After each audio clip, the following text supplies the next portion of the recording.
আপনি কি কখনো গভীর রাতে হঠাৎ থেমে গিয়ে নিজেকে জিজ্ঞেস করেছেন, আমি আসলে কি করছি? এই জীবনটা কি শুধুই খাওয়া, ঘুম, কাজ আর আবার ঘুম? আমার কি কোনো বিশেষ কাজ নেই এই পৃথিবীতে? চারপাশে তাকান, হাজারো মানুষ, কিন্তু সবার চোখে একই শূন্যতা। সব আছে, চাকরি আছে, টাকা আছে, পরিবার আছে, তবুও মনে হয় ভেতরে কোথাও একটা খালি জায়গা রয়ে গেছে। আজকের ভিডিওটা শেষ পর্যন্ত দেখুন, কারণ এই ভিডিওটা আপনাকে আপনার নিজের জীবনের সাথে মুখোমুখি দাঁড় করাবে। আজ আমরা কথা বলবো জীবনের আসল লক্ষ্য কী, পারপাস কিভাবে খুঁজে পাওয়া যায়, আর কেন এত মানুষ সারা জীবন বেঁচে থেকেও কখনো বাঁচে না। আমরা কেন হারিয়ে যাই? সত্যি কথা বলি, আমাদের বেশিরভাগই জীবনে হারিয়ে যাই নিজের অজান্তেই। ছোটবেলায় আমাদের বলা হয়, ভালো রেজাল্ট করো, ভালো কলেজে ভর্তি হও, ভালো চাকরি পাও, বিয়ে করো, সংসার করো। কিন্তু কোথাও কেউ বলে না, তুমি আসলে কি চাও? তুমি কোন কাজে জীবিত অনুভব করো? তোমার ভেতরের ডাকটা কি? ফলে আমরা এমন এক জীবনে ঢুকে পড়ি যেটা হয়তো ভালো, কিন্তু আমাদের নয়। লক্ষ্য আর পারপাস এক জিনিস নয়। এখানে একটা বড় ভুল ধারণা পরিষ্কার করা দরকার। লক্ষ্য আর পারপাস এক জিনিস না। লক্ষ্য হলো ৩০ বছর বয়সে বাড়ি কিনব, এই বছরে ১০ লাখ টাকা ইনকাম করব, বিদেশে যাব। কিন্তু পারপাস হলো, আমি কেন সকালে ঘুম থেকে উঠি, আমার কাজটা কাকে প্রভাবিত করে, আমি না থাকলে পৃথিবীতে কি কমে যাবে। লক্ষ্য বদলায়, পারপাস বদলায় না। কেন এত মানুষ জীবনের মানে খুঁজে পায় না? কারণ আমরা নিজের ভেতরের কণ্ঠস্বর শুনতে শিখিনি।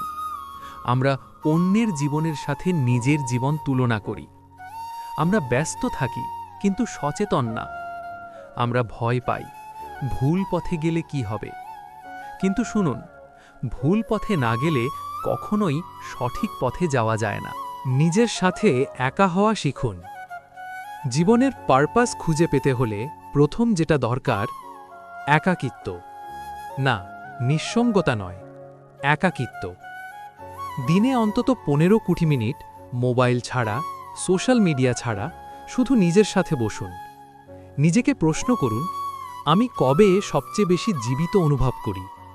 কোন কাজ করলে সময়ের কথা ভুলে যাই? আমি কিসে কাঁদি? আমি কিসে রেগে যাই? এই প্রশ্নগুলোই আপনার পারপাসের ইশারা দেয়।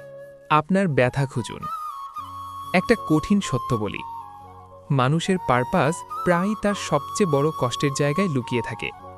যেই মানুষটা ছোটবেলায় অবহেলিত ছিল, সে বড় হয়ে অন্যদের আত্মবিশ্বাস শেখায়। যেই মানুষটা গরিব ছিল, সে অর্থনৈতিক স্বাধীনতা শেখায়। যেই মানুষটা একা ছিল, সে মানুষের পাশে দাঁড়ায়। নিজেকে জিজ্ঞেস করুন, আমার জীবনের সবচেয়ে বড় কষ্টটা কী ছিল? আমি চাই না অন্য কেউই কষ্টটা পাক।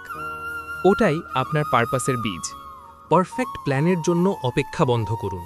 অনেকে ভাবে পারপাস খুঁজে পেলে তারপর শুরু করব। ভুল। পারপাস খুঁজে পাওয়া যায় চলতে চলতে। শুরু করুন ছোট করে, লিখুন, শেখান, সাহায্য করুন, শিখুন। আপনি যখন কাজ করবেন তখনই বোঝা যাবে এটা আপনার জন্য নাকি নয়। যেটা করে ভয় লাগে ওটার দিকেই তাকান।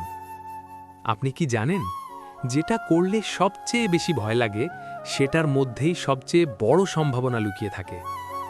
ভয় মানে আপনি গুরুত্বপূর্ণ কিছুতে হাত দিচ্ছেন। পারপাস কখনো আরামদায়ক হয় না, পারপাস আপনাকে চ্যালেঞ্জ করে। একটি ছোট্ট গল্প। একজন মানুষ ছিল, ভালো চাকরি, ভালো বেতন, কিন্তু প্রতিদিন অফিসে যাওয়ার সময় তার বুক ভারী হয়ে যেত। একদিন সে প্রশ্ন করল, আমি যদি এই চাকরি ছেড়ে দিই তাহলে? ভয় পেয়েছিল, তবুও সে সপ্তাহে একদিন নিজের ভালোবাসার কাজ শুরু করল। আজ সে ধনী না, কিন্তু সে শান্ত। পারপাস মানেই বিখ্যাত হওয়া না। আপনার পারপাস হতে পারে একজন ভালো বাবা হওয়া, একজন ভালো শিক্ষক হওয়া, একজন সৎ মানুষ হওয়া। পৃথিবী বদলাতে হবে না, একটা জীবন বদলালেও যথেষ্ট। সময় দিন। পারপাস একদিনে পাওয়া যায় না, কখনো ৬ মাস, কখনো ৬ বছর। কিন্তু খোঁজা বন্ধ করবেন না। নিজের সাথে একটি চুক্তি করুন। আজ নিজের সাথে প্রতিজ্ঞা করুন, আমি অন্যের জীবনের কপি হব না। আমি নিজের জীবনটা নিজেই খুঁজে নেব। ভয় থাকলেও আমি থামব না। একদিন আপনি মারা যাবেন, এই কথাটা ভয়ঙ্কর কিন্তু সত্য।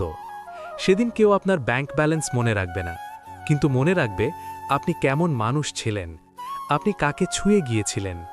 আপনার পারপাস মানে আপনার অস্তিত্বের মানে। আজই খোঁজা শুরু করুন, কারণ জীবন খুব ছোট ভুল জীবনে বেঁচে থাকার জন্যে। আপনি যদি এই ভিডিওতে নিজেকে কোথাও খুঁজে পান, কমেন্টে লিখুন, আমি আমার পারপাস খুঁজছি। আমরা একসাথেই যাত্রা শুরু করব আপনার ভালোবাসার জন্যে।